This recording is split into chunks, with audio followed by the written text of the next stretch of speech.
va parler de la GPEC. Donc qu'est-ce que la GPEC? Déjà, c'est un diagnostic des ressources humaines.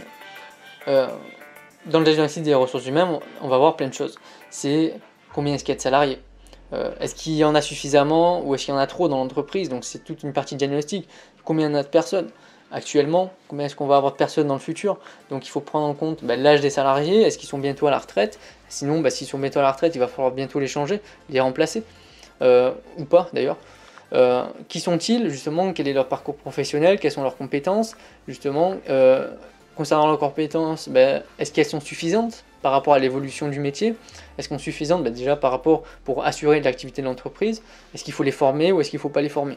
Voilà, la GPEC c'est vraiment un diagnostic des ressources humaines, à la fois du nombre de personnes, de leur âge, de qui sont-ils, de leurs compétences, tout ce qu'il faut savoir sur les RH.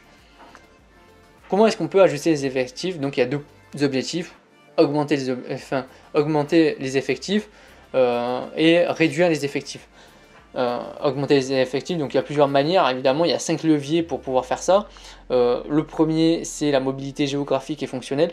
Donc mobilité géographique, on va déplacer les salariés d'un point de vente à un autre, donc il y a des clauses évidemment dans le contrat, et ça va permettre justement de faciliter la rotation des effectifs en fonction des besoins de tel ou tel point de vente. C'est notamment le cas dans les réseaux.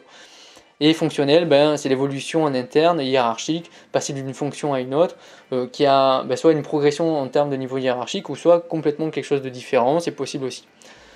Autre levier possible pour réussir à ajuster ses effectifs, évidemment, c'est le recrutement ou le licenciement. Si on veut augmenter les effectifs, on va recruter, si on veut réduire, on va licencier. Évidemment, tout ça est encadré.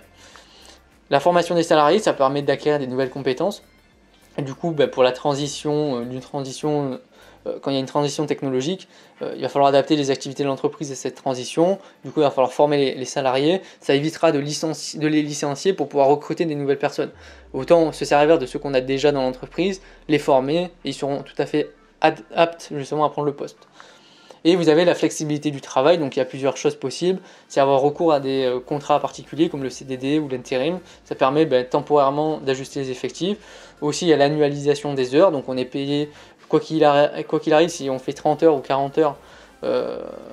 Voilà, c'est tout réglé au fur et à mesure de l'année en fonction des périodes. C'est notamment le cas des profs qui vvont beaucoup travailler pendant une période, mais pendant d'autres périodes qui vont beaucoup moins travailler. Mais au global, sur l'année, ils vont faire leur même nombre d'heures.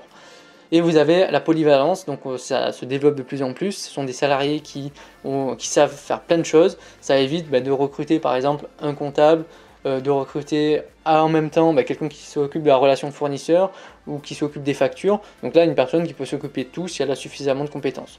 Ça évite de recruter plein de personnes différentes pour chaque tâche.